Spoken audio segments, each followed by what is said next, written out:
Well, I'm out in the junkyard and I'm looking at this, which I actually had in the videos months back. I'm gonna take it in the shop and take it apart and see what's up with this Frankenstein piece of a motor.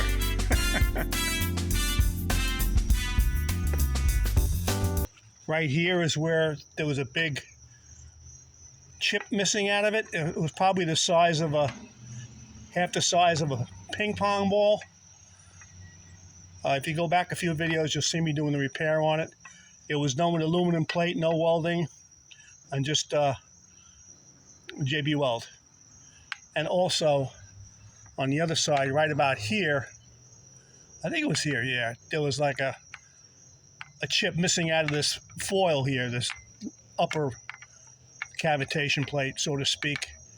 It was missing a piece about the size of I don't know, half the size of my fingernail, you know, about like that. So I just used this epoxy, no aluminum filler piece.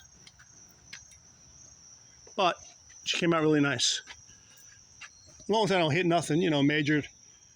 Not that this motor is going to be used very much, but anyway.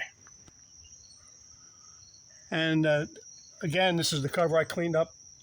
It's got a decent badge on the front. It's not great. There is a chip missing on the bottom here, but you don't really see it. But for all practicality, it's fine.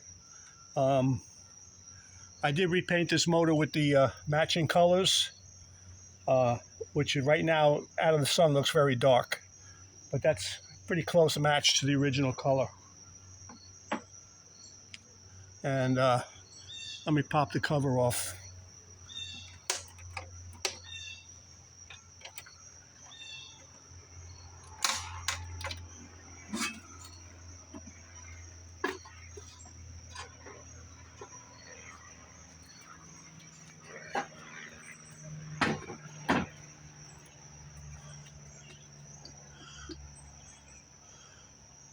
So I'm going to set it up to run, but first I got to do some other minor repairs, a couple things.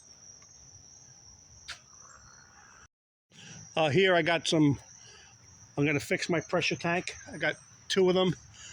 I got some hose here. I got to install the hose. I did rebuild a fitting. I used my new tool. I cleaned it all up and painted the tank fitting, new O-rings, all reconditioned.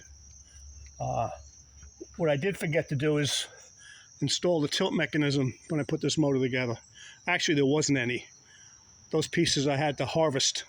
All the transom clamps and all that stuff was missing. It was just the centerpiece was on there.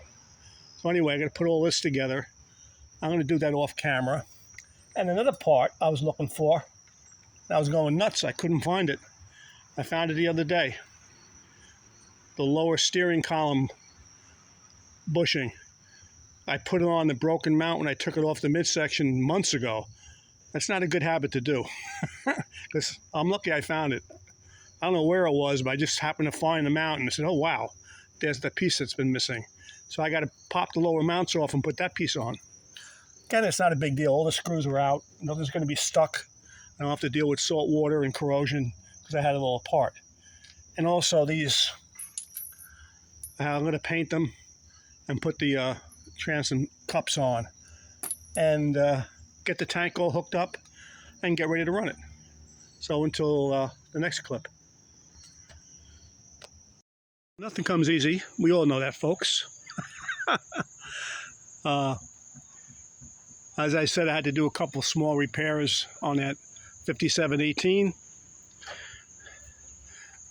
I was missing the washer that goes right here, but this is a later model. I thought this was from the original motor when I took the parts motor from my scrapyard off the rack. This must have been from another motor. This is for the later models, I think 66, 1965, and past 65, right into the 70s. They use this with an O-ring. So I was trying to get this to fit on my 57 the other day. I couldn't get the rubber sleeve that goes in here, the absorber they call it. It's just a piece of 1/8 rubber wrapped around this spindle as a bushing spacer. I couldn't push it further up to get this to fit. Then I figured out this ain't the right one. This is the right one. So I know I have these, but I can't find them. That's just my nature. It's amazing I find anything. So I went in my boneyard and I found this 63 18 low, complete lower end. And I just spent about a half hour, a little bit longer, with the torch. You could see the burn marks from the heat. That's how hot it was to get these two 5/16 bolts out, screws. They're a mother bear almost all the time. Now the other ones, there's two more here. These usually come out pretty easily. Just a little heat on it, not too much, because you don't want to heat up the mount. You'll delaminate the plate will come off because it's vulcanized. So you just don't want to put too much heat inside here. But I did heat the outside to get the screws off. And again, I used my long, I don't see it in sight, my long screwdriver. I did use the impact right after heating it. I got the screws to move. Again, it took a while, close to 10 minutes on each one, but I got it to come off. We got people doing construction across the street, so excuse the hammers, the hammering. Yeah, but these screws are usually a bitch to get off, especially because all the motors here are salt water. But I looked online. This particular washer was between $20 and $25 with shipping. Like some of them guys wanted $10 shipping for this. It's crazy. So I just, I didn't want to do it at first. I was going to buy it, but I just says, I have so many of these motors. Just don't be lazy. Take it off. This is a parts lower end, and here it is. Again, this is the newer style where they use an O-ring on it. So the O-ring would fit around this bushing here and go up. So, and the rubber doesn't change. The rubber part, the shoulder or the absorber they call it, is the same part number. All they did was did away with this flat washer. But this is what I need. Just another thing. That's outboarding. Okay, here we go. Sean, now I'm going to put the covers back on. I won't bore you videotaping the whole thing, but here are the covers. So, and then I'll tackle the tilt mechanism. Okay. It doesn't get easy. Nothing is easy.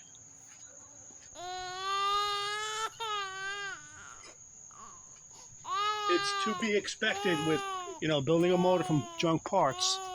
You got to just make sure you have the right parts. This piece, for some reason, they changed them after the 50s.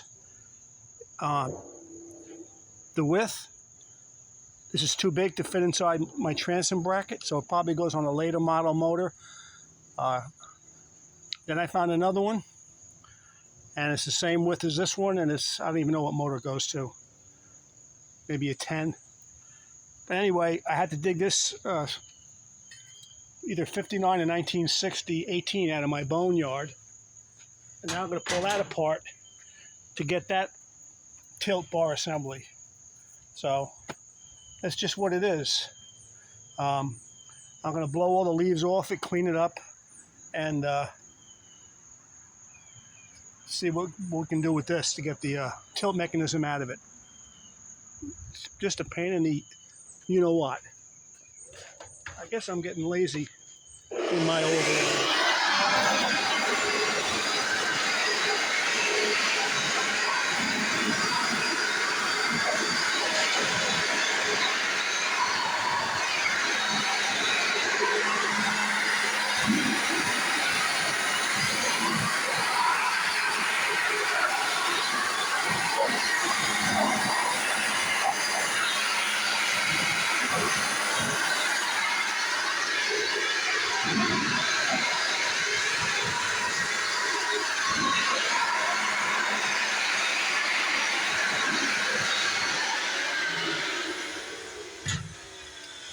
Believe it or not, I did have a cover on this to protect it.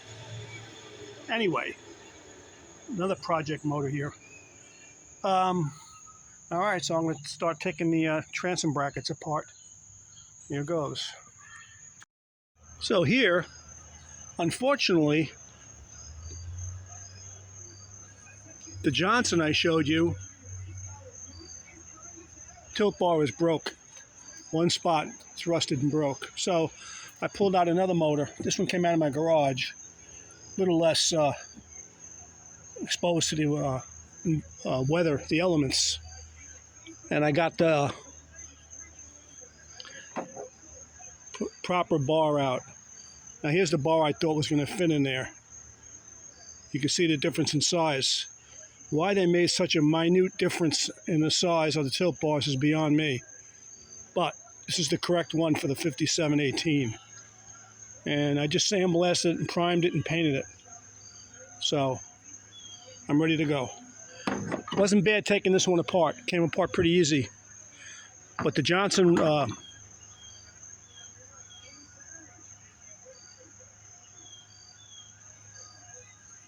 the 6318 I originally took.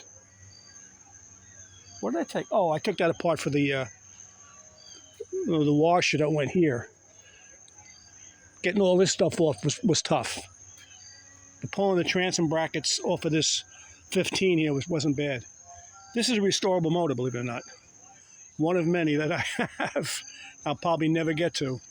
But it's still nice to have them on hand. Okay, so to the next clip.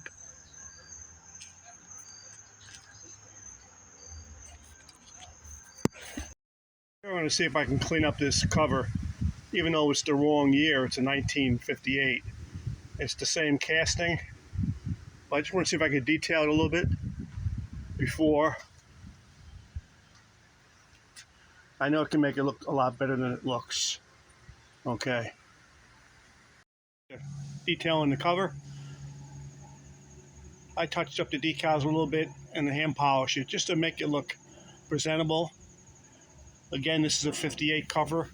I'm going to put a 57 cover on it eventually, and that's that. After months and months of procrastination to some degree, but I did do a lot in between. I rebuilt my bandsaw, totally took that apart, rebuilt the motor on it, put a new capacitor on it, new blade. I rebuilt my washing machine. Did a couple other jobs around the yard. But anyway, this is the motor where it stands now. Today is the October 7th.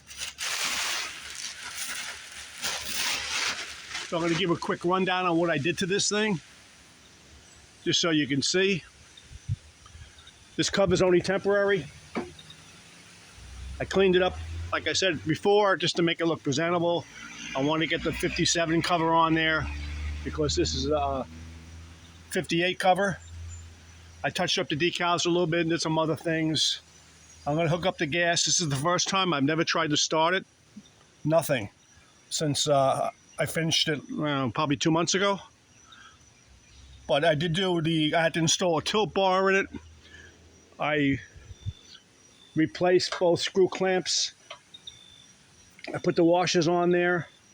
I went and got a faceplate from another motor and cleaned it up and detailed that. It was a mess. Got it looking presentable. This is the proper 57 faceplate for the carburetor. Mixture control settings.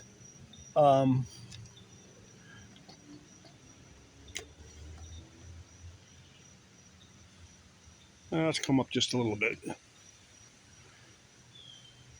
And that's all she wrote. So I'm going to hook up the gas. Before I hook up the water, I do this to all my motors.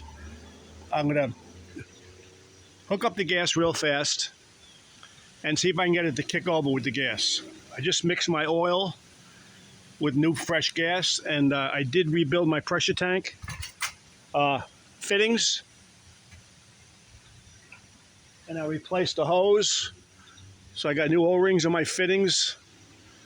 I actually did 3 of them, so I have 3 of them now that got new O-rings in them. And we'll see what happens.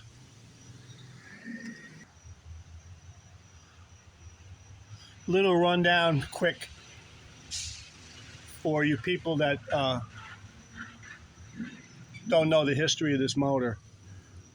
This was, if you look at the front clip in this video, that was the condition of the motor when I took it off my rack back in March. And then from March till now, I've been working on it on and off. Just making a complete motor from that parts motor that you saw. But I just took the cover off because I like to check for fuel leaks, you know, with the cover off when I first try to start it. So here goes.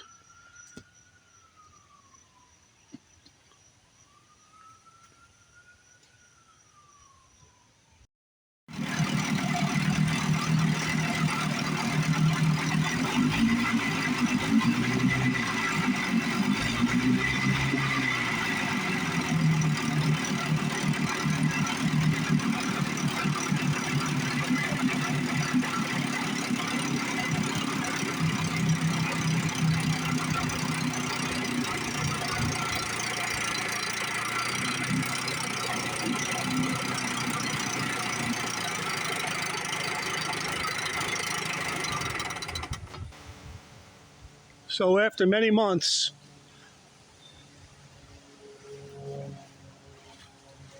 she burns gas and oil again. I lost the footage yesterday, kicking it over for the first time. For some reason, I have to cancel each video clip I make and start fresh. I just can't add on to the existing clips, so something to do with that. But I did a lot of work on it since yesterday. There was numerous issues with the motor itself.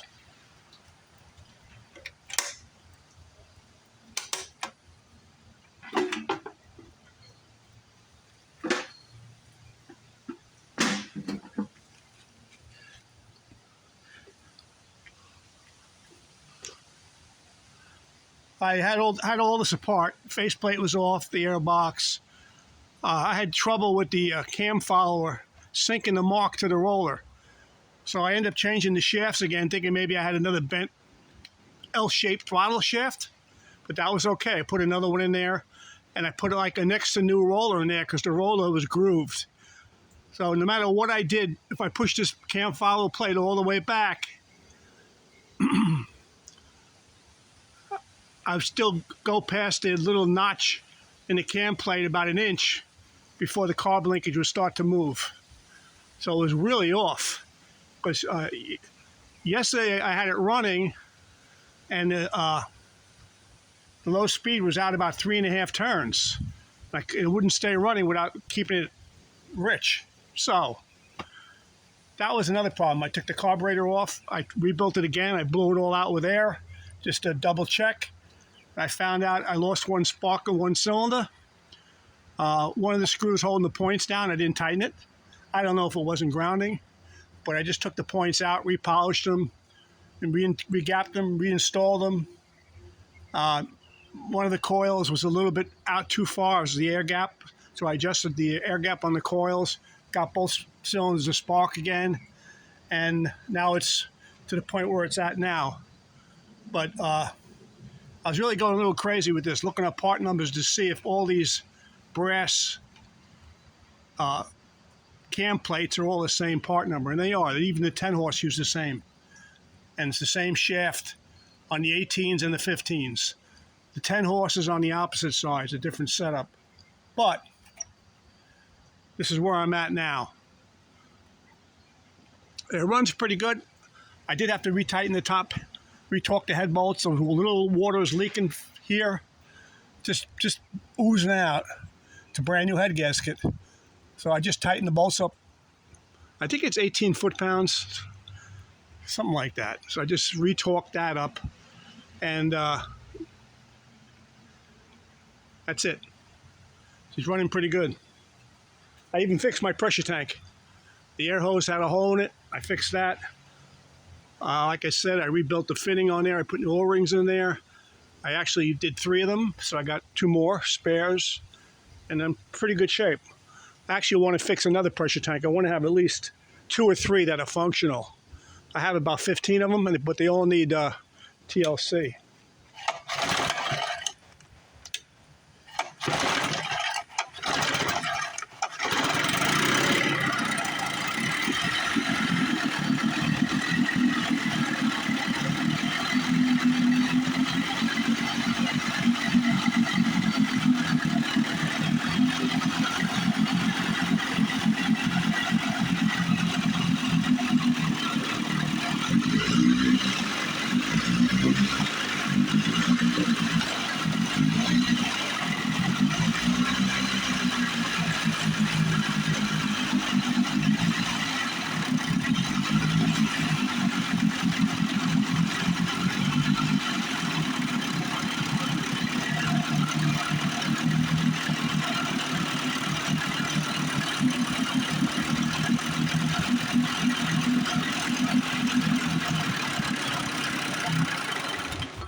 Idle's pretty good for not being broken in.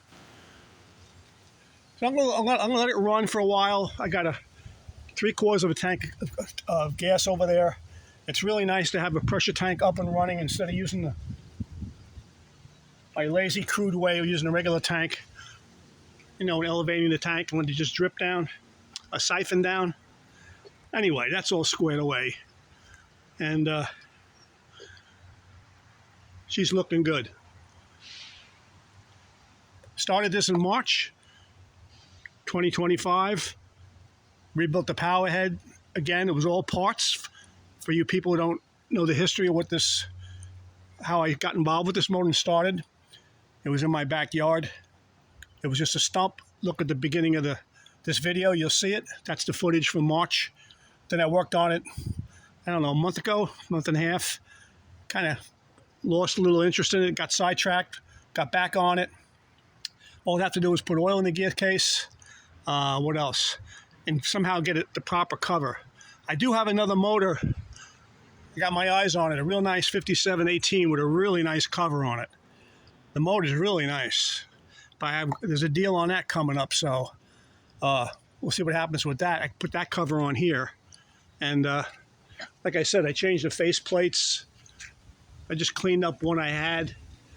So it, at least somewhat match. And I put my edge molding on here on this one too. I just wish it was a little wider, but that's good for now.